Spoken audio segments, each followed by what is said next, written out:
नाशिक शहरातील कायदा व सुव्यवस्था बिघडू नये यासाठी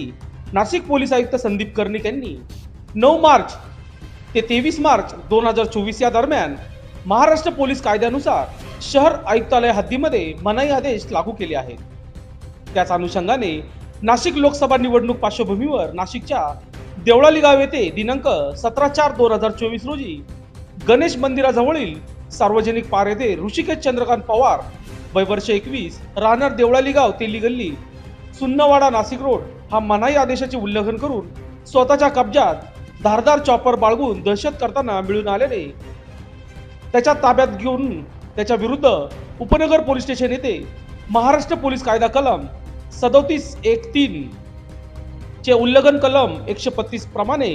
ही कारवाई गुन्हे शाखा युनिटने केली आहे. सदरची कारवाई नाशिक पोलीस आयुक्त